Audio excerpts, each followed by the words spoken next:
Jean-Paul Sartre's The Devil and the Good Lord is a philosophical play set during the German Peasants War of the 16th century. The central character Goetz is a former nobleman and warlord who initially embraces evil and ruthlessness, believing that human life is meaningless and morality is arbitrary. As the play begins, Goetz is leading an army of mercenaries, committing atrocities in the name of personal ambition and power, unconcerned with the suffering he causes. Midway through the play, Goetz undergoes a dramatic transformation when he decides to embrace goodness. He believes that by switching from evil to good, he can absolve himself of his past crimes and find meaning.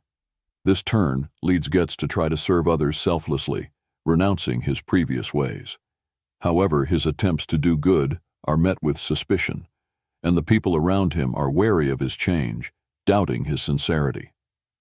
As Goetz struggles with the implications of his decision, he comes to realize that neither extreme, absolute evil, nor pure goodness can provide true meaning or satisfaction. His pursuit of good becomes just as self-serving as his previous pursuit of power. Sartre explores the complexities of morality, freedom, and the consequences of human choices, illustrating how both good and evil can be manipulated for personal gain. Ultimately, Goetz confronts the limitations of both good and evil in defining human existence.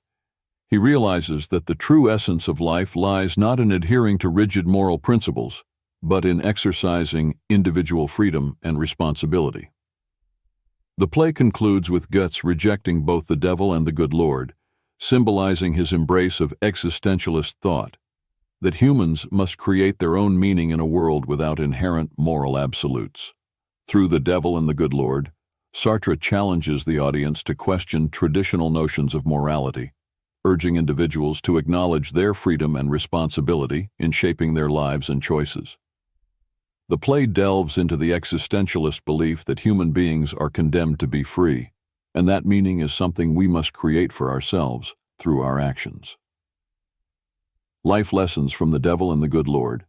Morality is not absolute. Sartre suggests that traditional ideas of good and evil are not fixed, but are instead subjective and dependent on individual perspective.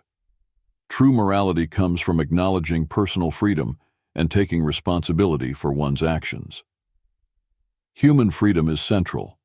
The play reinforces Sartre's existentialist belief that humans are radically free to make choices.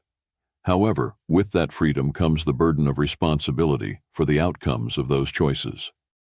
Actions define character.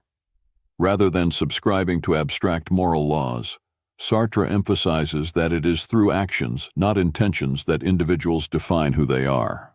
One's character is shaped by what they do, not by their proclaimed beliefs. Good and evil can both be self-serving. The character of Goetz reveals that both good and evil can be pursued for selfish reasons. Being good does not automatically make one morally superior if the intent behind it is self-interest. Meaning must be created. Sartre argues that life has no inherent meaning or purpose, and it is up to each individual to create their own meaning through their choices and actions, embracing the ambiguity and uncertainty of existence.